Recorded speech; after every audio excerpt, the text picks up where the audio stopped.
জুলাই যারা আমাদের সহযোদ্ধা তাদের উপর যদি কোনো থ্রেট আসে, কোনো আক্রমণ আসে, সেক্ষেত্রে ছাত্র শিবির বসে থাকবে না। এরপরে এমন ব্যক্তিরা এমপি হন, তাকে স্ক্রিপ্ট লিখে দেয়, ওই স্ক্রিপ্ট লিখে পড়তে পড়তে তার মাইক এবং দাঁত সব ভেঙে অস্থির হয়ে যায়।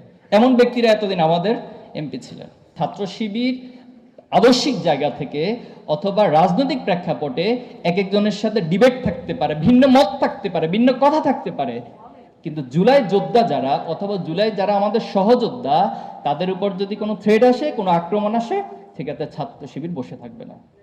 আমরা আমাদের সকল জুলাই সহযোদ্ধাদের পাশে দাঁড়াবো ইনশাআল্লাহ। এবং কালকের এই ঘটনা প্রমাণ করে বাংলাদেশ থেকে ফ্যাসিবাদ এখন নির্মূল হয়নি, চারপাশে ফ্যাসিবাদ বসে আছে।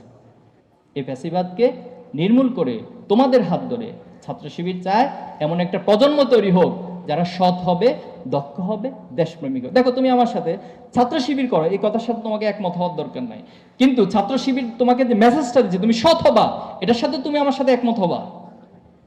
তুমি দক্ষ হয়ে গড়ে উঠো, নিজেকে এই সমাজের কাছে নিজেকে তুলে ধরো, একটা ফ্যাক্টর হিসেবে নিজেকে তৈরি করো যে তোমাকে ছাড়া এই সমাজ চলবে না, তোমাকে ছাড়া এই রাষ্ট্র চলবে না, এই পৃথিবী চলবে না তোমাকে ছাড়া। তুমি এমন একটা জায়গায় নিজেকে নিয়ে যাও, এটা হইতে তো তোমার সমস্যা নাই।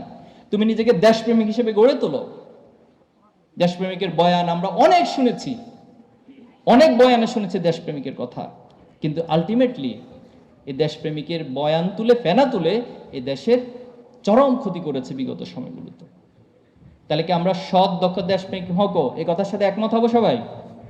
আমার সর্বশেষ কথা বলে শেষ করছি। এই যে তোমার বিশ্ববিদ্যালয় লাইফে তুমি অনেক চ্যালেঞ্জের মধ্য দিয়ে যেতে হবে।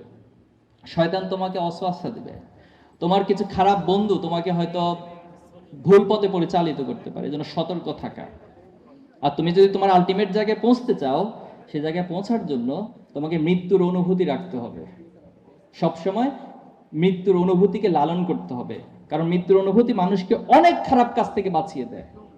তুমি যদি ফিল করো আজকের দিনটা তোমার শেষ দিন, তাহলে নিঃসন্দেহে আজকের দিনটা তোমার বেস্ট দিনও হবে। এরকম যদি তুমি মনে করো যে আগামীকাল আমার শেষ দিন, তাহলে আগামীকালই তোমার জীবনের বেস্ট দিন হবে। এই চিন্তাটা রাখা। আরেকটা চিন্তা রাখতে হবে হচ্ছে যে আমাকে সব কাজের একটা জবাবদিহিতা কিন্তু করতে হবে। কোনো কাজের এমনি এমনি হবে না। পৃথিবীর প্রত্যেকটা অ্যাকশনের একটা রিয়াকশন থাকে। তুমি এই দুনিয়াতে ভালো কাজ করবা, এটা অবশ্যই তোমাকে পরবর্তীতে রিওয়ার্ড দেওয়া হবে, আর যদি খারাপ কাজ করো তোমাকে পানিশমেন্ট দেওয়া হবে।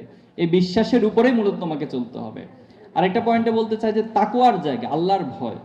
আমরা সংসদ সদস্য দেখে দেখতাম মানুষের এত কষ্ট অর্জিত টাকা, আমার দেশের খেটে খাওয়া মানুষগুলোর টাকা দিয়ে সংসদ চলে, সেখানে গিয়ে তারা গান গায়, গান করেন, উৎসব করেন, হাসি তামাশা করেন।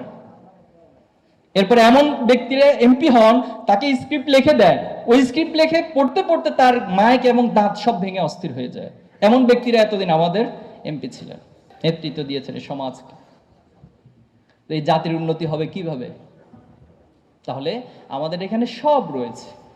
আমাদের এই যে বুড়িগঙ্গা, যদি তোমরা কখনো লন্ডন যাও তাহলে দেখবা, অথবা মালয়েশিয়া, এরকম হিউজ মানে পর্যটন কেন্দ্রগুলো রয়েছে, নদীকে কেন্দ্র করে তৈরি করা হয়েছে। কোনো প্ল্যান আছে আমার বুড়িগঙ্গা নিয়ে? বুড়িগঙ্গা গেলে তুমি একদিন যাওয়ার পর দ্বিতীয় দিন আর যাবা না। এখন অবশ্য বর্ষাকাল, পানি ঠিক আছে।